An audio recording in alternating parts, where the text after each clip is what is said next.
നമസ്കാരം. എല്ലാവർക്കും ഇന്നത്തെ വീഡിയോയിലേക്ക് സ്വാഗതം. ഇന്നത്തെ വീഡിയോയിൽ ഞാൻ നിങ്ങളുടെ അടുത്ത് ഷെയർ ചെയ്യുന്നത് നിത്യജീവിതത്തിൽ മണിരേഖയുടെ പ്രാധാന്യത്തെ പറ്റിയിട്ടാണ്. ഓൾറെഡി ഞാൻ മണിരേഖയെ പറ്റിയിട്ട് ഒരുപാട് വീഡിയോസ് ചെയ്തിട്ടുണ്ട്. കൂടുതലും ചെയ്തത് രേഖയാണ്, എന്നാലും മണിരേഖയെ പറ്റിയിട്ടും ഞാൻ ചെയ്തിട്ടുണ്ട്. പക്ഷേ എന്തുകൊണ്ടോ എനിക്കറിയില്ല, ഇപ്പോഴും ഒരുപാട് പേര് മെയിൽ അയച്ച് ചോദിക്കുന്നുണ്ട്, അതൊരു ക്ലിയറായിട്ട് ഒന്നുകൂടെ പറഞ്ഞു തരുമോ എന്നൊക്കെ ചോദിച്ചിട്ട്.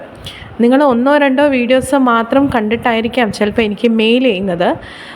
സോ എല്ലാ വീഡിയോസ്, അതായത് മണിരേഖയെ പറ്റിയാണ് നിങ്ങളുടെ സംശയമെങ്കിൽ അതിൽ തന്നെയുള്ള മണിരേഖ റിലേറ്റഡ് ആയിട്ടുള്ള വീഡിയോസ് ഉണ്ട്. അതൊന്ന് കണ്ടു നോക്കുകയാണെങ്കിൽ നിങ്ങൾക്ക് കുറച്ചൊരു ക്ലാരിറ്റി കിട്ടും.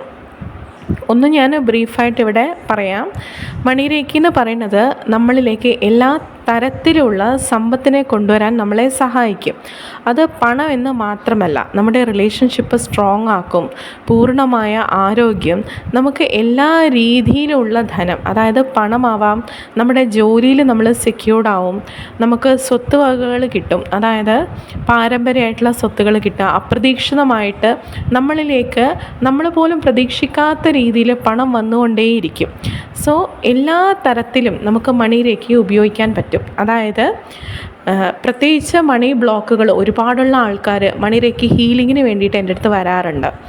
സാമ്പത്തികമായി ഭയങ്കര ബുദ്ധിമുട്ടാണ്, എങ്ങനെ നോക്കിയിട്ടും കടങ്ങൾ തീരുന്നില്ല എന്നൊക്കെ.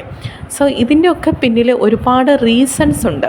സോ ഈ കാരണങ്ങളെയാണ് നമ്മൾ ഇല്ലാതാക്കുന്നത്. അത് രേഖയിലാണെങ്കിലും മണിരേഖയിലാണെങ്കിലും നമ്മൾ ട്രീറ്റ്മെൻറ്റ് കൊടുക്കുന്നത് ആ ഒരു അസുഖത്തിനോ അല്ലെങ്കിൽ ആ ഒരു പ്രോബ്ലത്തിനോ ആയിരിക്കരുത്. അതിൻ്റെ റൂട്ട് കോസ് എന്താണെന്ന് മനസ്സിലാക്കിയിട്ട് ആ റൂട്ട് കോസിന് വേണം നമ്മൾ ട്രീറ്റ്മെൻറ്റ് കൊടുക്കാൻ. അതായത് ഏത് പ്രോബ്ലത്തിൻ്റെ പിന്നിലും ഒരു റീസണുണ്ട്. ആ റീസണ് ഒരു എനർജിയുടെ കുറവുണ്ട്. അതായത് നമുക്കിപ്പോൾ ഒരു ബ്ലോക്ക് ആവാം, മണി ഫ്ലോ നിങ്ങളിലേക്ക് വരാതിരിക്കാൻ ഏതെങ്കിലും ഒരു ബ്ലോക്ക് ഉണ്ടാവാം. ആ ബ്ലോക്ക് എന്ന് പറയുന്നത് ചിലപ്പോൾ ചില വ്യക്തികൾ സൃഷ്ടിക്കുന്നതാവാം, ചിലപ്പോൾ അതായത് നിങ്ങളുടെ റിലേഷൻഷിപ്പ് കൊണ്ടുള്ളതാവാം. അതെന്ന് പറയുന്നത് നിങ്ങളുടെ പാസ്റ്റ് ലൈഫിലുള്ള കർമ്മയാണ്, മണി റിലേറ്റഡ് ആയിട്ടുള്ള കർമ്മയാണ്. എന്നാൽ ചിലത് നമ്മുടെ ചിന്തകൾ കൊണ്ടുണ്ടാവുന്നതാണ്, അതായത് നമ്മൾ ചിന്തിച്ചിട്ടുണ്ടാക്കുന്ന പാറ്റേൺ ഉണ്ട്. സോ ഇതെല്ലാം നമുക്ക് മണിരേഖയിലൂടെ ക്ലിയർ ചെയ്യാൻ പറ്റും. അതായത് മണിരേഖ 3 ലെവൽസാണുള്ളത്. ഫസ്റ്റ് ലെവൽ പഠിക്കുമ്പോൾ നിങ്ങൾ ബേസാണ് പഠിക്കുന്നത്, പക്ഷേ നിങ്ങൾക്ക് സ്വയം ഹീൽ ചെയ്യാനും മറ്റുള്ളവർക്ക് ഹീൽ ചെയ്ത് കൊടുക്കാനും സാധിക്കും. ഇവിടെ നിങ്ങൾക്ക് 2 സിമ്പിൾസാണ് തരുന്നത്. ഒന്ന് മണി ബ്ലോക്ക് റിലീസ് ചെയ്യാൻ, മറ്റൊന്ന് മണി ഫ്ലോ ഇൻക്രീസ് ചെയ്യാൻ. അപ്പോൾ ബ്ലോക്കുകൾ റിലീസ് ചെയ്യാന്ന് പറയുമ്പോൾ മണിരേഖ നിങ്ങൾക്ക് എവിടെയാണോ ബ്ലോക്ക് വരുന്നത് അതിൻ്റെ റൂട്ട് കോസിൽ പോയി ട്രീറ്റ്മെൻറ്റ് കൊടുത്തോളും. ഈവൻ നിങ്ങൾക്കതിനെപ്പറ്റി പൂർണ്ണമായ ബോധം ഇല്ലെങ്കിൽ പോലും, അല്ലെങ്കിൽ പൂർണ്ണമായ അറിവില്ലെങ്കിൽ പോലും മണിരേഖ അവിടെ പോയിട്ട് ട്രീറ്റ്മെൻറ്റ് കൊടുക്കും. അതേ സ്ഥാനത്ത് നിങ്ങൾ സെക്കൻഡ് ലെവൽ എത്തുകയാണെങ്കിൽ നമുക്ക് കുറച്ചുകൂടി ഡീപ്പായിട്ട് ചെയ്യാൻ പറ്റും. അതായത് പാസ്റ്റ് ലൈഫിലുള്ള മണി റിലേറ്റഡ് ആയിട്ടുള്ള കർമാസ്, ഏതൊക്കെയാണ് കർമ്മ എന്നൊക്കെ ഞാൻ ഡീറ്റെയിൽഡ് ആയിട്ട് ഓൾറെഡി വീഡിയോസിൽ പറഞ്ഞിട്ടുണ്ട്. എന്നാലും ഒന്ന് ഓടിച്ചു പോവുകയാണ്. അതായത് നമ്മളിപ്പം അറിഞ്ഞോ അറിയാതെയോ പാസ്റ്റ് ലൈഫിലോ ഈ ലൈഫിലോ പണം വച്ചുകൊണ്ട് മറ്റുള്ളവർക്ക് ബുദ്ധിമുട്ടുണ്ടാക്കുക, ഏതെങ്കിലും തരത്തിലുള്ള നെഗറ്റിവിറ്റി ചെയ്യുക, ഏത് തരത്തിലും ആവാം. അത് എനർജി വെച്ചിട്ടുള്ളതാവാം. ഫോർ എക്സാമ്പിൾ ആഭിചാരം പോലുള്ള കാര്യങ്ങൾ നമ്മുടെ പണം ഉപയോഗിച്ച് നമ്മൾ ചെയ്യുക. അതുപോലെ പണത്തിനെ റെസ്പെക്റ്റ് ചെയ്യാണ്ടിരിക്കുക, മറ്റുള്ളവർക്ക് വേദനിപ്പിക്കുന്ന എന്തെങ്കിലും ചെയ്യുക. അതായത് പണം നമ്മുടെ കയ്യിലുണ്ടായിട്ടും നമ്മൾ സഹായിക്കേണ്ട ഒരു ഉത്തരവാദിത്തം നമുക്കുണ്ട്, എന്നിട്ട് പോലും ആ ഉത്തരവാദിത്തങ്ങളിൽ നിന്നും നമ്മൾ മാറി നിൽക്കുക. പിന്നെ അലക്ഷ്യമായിട്ട് അതിനെ ഒരു സ്ഥാനവും കൽപ്പിക്കാതെ അലക്ഷ്യമായിട്ട് പണത്തെ നിക്ഷേപിക്കുക, അതായത് എവിടെയെങ്കിലും കൊണ്ടുപോയി വയ്ക്കുക, ഒരു മൂല്യം കൊടുക്കാതിരിക്കുക. പിന്നെ പണം കൊണ്ട് ഇപ്പം ചൂത് കളിക്കുക, അങ്ങനത്തെ കാര്യങ്ങളൊക്കെ ഉണ്ടല്ലോ, അങ്ങനത്തെ കാര്യങ്ങളൊക്കെ നമ്മൾ ചെയ്യുക. അതായത് അതിനൊരു റെസ്പെക്റ്റും കൊടുക്കാതെയാണ് നമ്മൾ ആ എനർജിയെ യൂസ് ചെയ്യുന്നത്. പണം എന്ന് പറയുന്നത് ഒരു എനർജിയാണ്. ആ എനർജിയെ നമ്മൾ യൂസ് ചെയ്യേണ്ടത് പോലെ യൂസ് ചെയ്തില്ലെങ്കിൽ അത് തിരിച്ചടിക്കും. അപ്പോൾ അവിടെ നമുക്ക് ബാഡ് കർമ്മയാണ് നമ്മൾ ക്രിയേറ്റ് ചെയ്യുന്നത്. സോ ആ ബാഡ് കർമ്മ നമ്മൾ റീപേ ചെയ്യേണ്ടി വരും. സോ ഇതിനെ നമുക്ക് ക്ലിയർ ചെയ്യാൻ പറ്റും സെക്കൻഡ് ലെവൽ എത്തുന്ന സമയത്ത്. അതുപോലെ ബ്ലോക്കുകൾ, റിലേഷൻഷിപ്പിലൂടെ നമുക്കുണ്ടാകുന്ന ബ്ലോക്കുകളാവാം. കാരണം ഒരാളുടെ എനർജി നമ്മളിലേക്ക് പിക്ക് ചെയ്യുന്നുണ്ട്. ഈ എനർജി നമുക്കൊരു ബ്ലോക്കിന് കാരണമാണ്. നമുക്കുണ്ടാകുന്ന അസുഖങ്ങളായിക്കൊള്ളട്ടെ, നമ്മുടെ ക്യാരക്ടറിൽ ഉണ്ടാകുന്ന ചേഞ്ചസ് ആയിക്കൊള്ളട്ടെ, നിങ്ങൾ തന്നെ ശ്രദ്ധിച്ചാൽ മതി. നമ്മൾ സ്ഥിരമായിട്ട് വേറൊരു നാട്ടിലുള്ള ഒരാൾ നമ്മുടെ അടുത്ത് പെട്ടെന്ന് വന്ന് അവരുമായിട്ട് ഒരു 1 വീക്ക് നമ്മൾ ഇടപഴകുമ്പോൾ അവരുടെ ഒരു സ്ലാങ് നമുക്ക് വരാൻ സാധ്യതയുണ്ട്. സോ ഇത് എനർജിയാണ്. അതുപോലെ തന്നെ പണത്തിൻ്റെ കാര്യത്തിലും അവർ എങ്ങനെയാണോ യൂസ് ചെയ്യുന്നത്, അല്ലെങ്കിൽ അവരുടെ ശീലങ്ങൾ നമ്മളിലേക്ക് വരാനുള്ളൊരു സാധ്യതയുണ്ട്. പൂർണ്ണമായും അതുപോലെ വരും എന്നല്ല പറയുന്നത്, എനർജിയാണ്, അത് ചേഞ്ച് ആവാനുള്ള സാധ്യതയുണ്ട്. അങ്ങനെ നമുക്ക് ബ്ലോക്കുകൾ വരാം. അതുപോലെ തന്നെ നമ്മളിലുള്ള പാറ്റേൺസ് എന്ന് പറയുമ്പോൾ കുട്ടിക്കാലം തൊട്ടേ നമ്മൾ കേട്ട് വരുന്ന കുറേ അന്ധവിശ്വാസങ്ങളുണ്ട്. നമ്മൾ കൂടുതൽ സ്വപ്നം കാണാൻ പാടില്ല, അർഹിക്കുന്നതേ ആഗ്രഹിക്കാൻ പാടുള്ളൂ, പണത്തെ സൂക്ഷിച്ചുപയോഗിക്കണം. അതായത് ഈ സൂക്ഷിച്ചുപയോഗിക്കുക എന്ന് പറയുന്നത് കൂടുതൽ ചിലവാക്കാൻ പാടില്ല, അല്ലെങ്കിൽ പണം എടുത്തു വെക്കണം, അധികം ചിലവാക്കരുത്, ഒരിക്കലും അങ്ങനെ ചെയ്യാൻ പാടില്ല. പണം എന്ന് പറയുന്നത് മൂവ് ചെയ്യുന്ന, അതായത് എപ്പോഴും ചലിച്ചുകൊണ്ടിരിക്കുന്ന ഒരു എനർജിയാണ്. നിങ്ങൾ തന്നെ ശ്രദ്ധിച്ചാൽ മതി. നമ്മൾ ഏത് കാര്യം എന്നും വാങ്ങുമ്പോഴായിക്കൊള്ളട്ടെ, അതൊരു പ്രോഡക്റ്റ് ആവാം, അതൊരു സർവീസ് ആവാം, അതൊരു ഐഡിയ ആവാം, എന്തിനാണെങ്കിലും നമ്മളിപ്പോൾ ഒരു വിദ്യ പഠിക്കുന്നുണ്ടെങ്കിൽ പോലും അവിടെ പണം എന്ന് പറയുന്ന ഒരു എനർജിയാണ് നമ്മൾ അങ്ങോട്ട് ട്രാൻസ്ഫർ ചെയ്യുന്നത്. സോ അത് മൂവ് ചെയ്യുന്ന ഒരു എനർജിയാണ്. അതിനെ മൂവ് ചെയ്യാണ്ട് നിങ്ങൾ ഒരു സ്ഥലത്ത് അടുക്കി വെക്കുകയാണെങ്കിൽ തീർച്ചയായും അവിടെ നിങ്ങൾക്ക് മണി ബ്ലോക്ക് വരും. കാരണം അത് ഫ്ലോ ചെയ്യുന്നില്ല, അത് മൂവ് ചെയ്യുന്നില്ല. ഓരോ എനർജിക്കും അതിൻ്റേതായ പ്രത്യേകതകളുണ്ട്.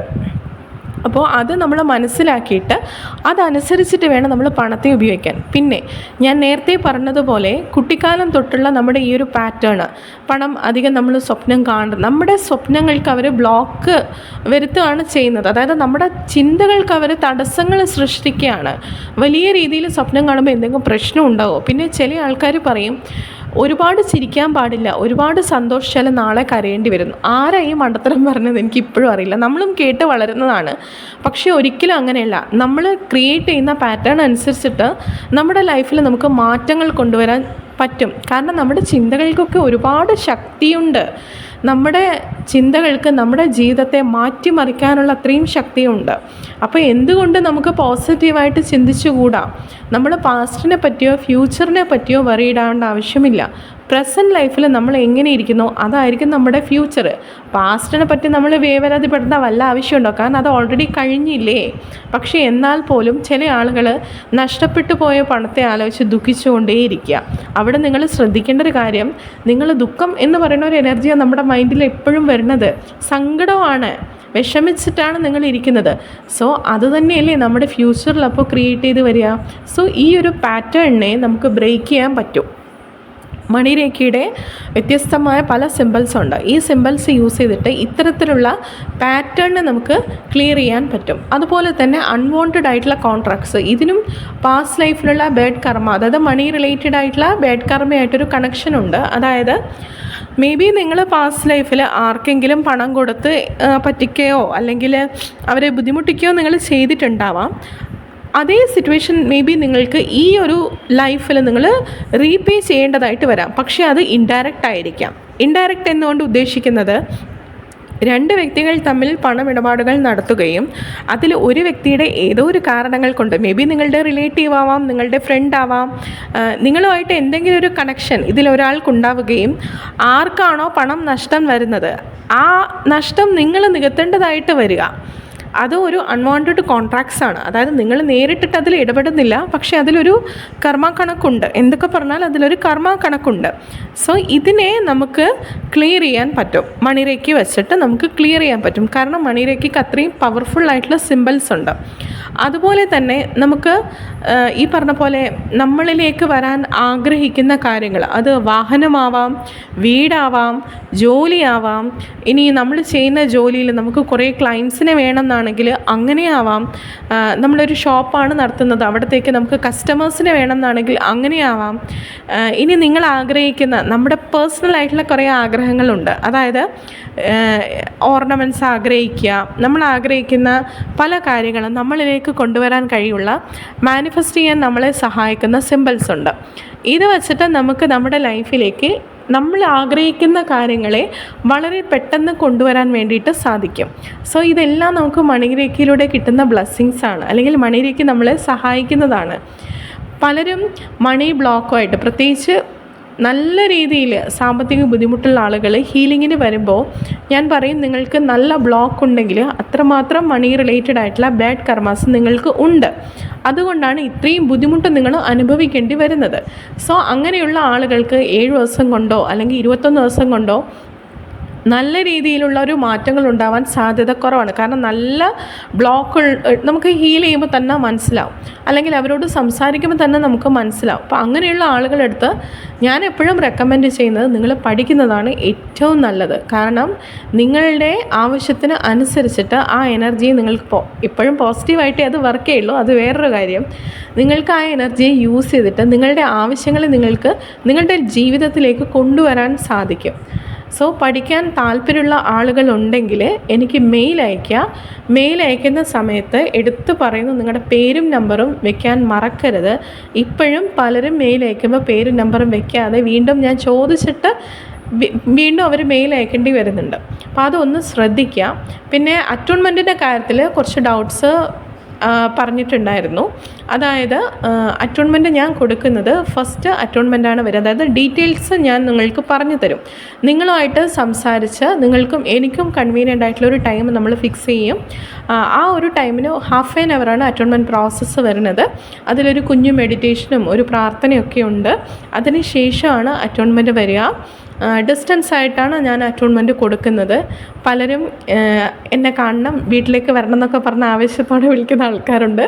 പക്ഷേ ഐ എം സോ സോറി, ഞാൻ ഡയറക്റ്റ് അറ്റോൺമെൻറ്റ് കൊടുക്കുന്നില്ല, ഡിസ്റ്റൻസ് ആയിട്ടാണ് കൊടുക്കുന്നത്. അപ്പോൾ ഡിസ്റ്റൻസ് ആയിട്ട് നിങ്ങൾക്ക് ലോകത്തിൻ്റെ ഏത് കോണിലുള്ള ആളുകൾക്കും അറ്റോൺമെൻറ്റ് സ്വീകരിക്കാം. 2 പേർക്കും കൺവീനിയൻ്റ് ആയിട്ടുള്ള ടൈമാണ് ചൂസ് ചെയ്യുന്നത്. അതുപോലെ അറ്റോൺമെൻറ്റ് കഴിഞ്ഞാൽ ഫസ്റ്റ് ലെവലാണെങ്കിൽ 2 സിമ്പിൾസാണ് വരുന്നത്.